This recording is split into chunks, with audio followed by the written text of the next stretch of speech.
In this video, we'll look at how we can identify tipping points and how we can predict when they'll occur in the future, especially in the climate system. So if we're trying to identify tipping points in the climate system, we can look at the Earth's past climate record and see that there have been abrupt changes in parts of the Earth system. We can also look in our models of the future and see that sometimes they do abrupt things, and we can work out which bit of the climate system is tipping in that case. And we also look at our core theory, whether we have a good fundamental reason to think that a system could experience accelerating change. So the most generic early warning signal that a tipping point is approaching is bizarrely that a system will become more sluggish in its response to all the natural perturbations it's receiving anyway. And we can see this if we go back to the video in animation in the last video, where the system is being perturbed all the time, but the ball rolls around more slowly. It becomes more sluggish before it reaches the big tipping point.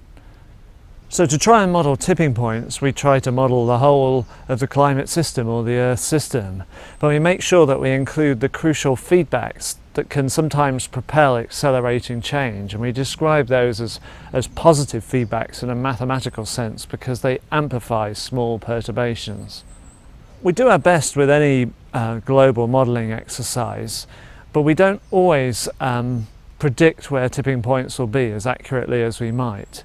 They're fundamentally difficult to predict anyway, and sometimes we make our models too stable inadvertently. So to try and identify where tipping points might happen in the future, we can take all kinds of data, for example satellite data for, say, the Arctic sea ice cover, or ocean temperature data that's been taken by ships for many decades. And what we look for in this data are those general early warning signals that the system is becoming slower in response to fluctuations, and for example the temperature is recovering more slowly from the nudges it's getting all the time from natural variability. Some elements of the climate system are more likely to tip than others because they have stronger self-amplifying positive feedbacks in their own processes. So for example, ice sheets are prone to tipping because of a series of these self-amplifying feedbacks that once melting starts propel it to happen faster. So to assign some kind of risk to the different tipping elements in the climate system, we can take the simplest definition that the risk of a bad event is like the product of its likelihood and its impacts.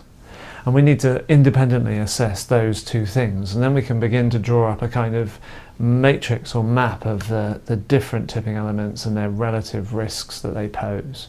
So some of the most vulnerable regions of the world today with respect to tipping points are the polar regions, especially the Arctic, because it's warming at least twice as fast as the global average temperature rise, and it contains several potential tipping elements in the Greenland ice sheet and the Arctic sea ice cover and the permafrost.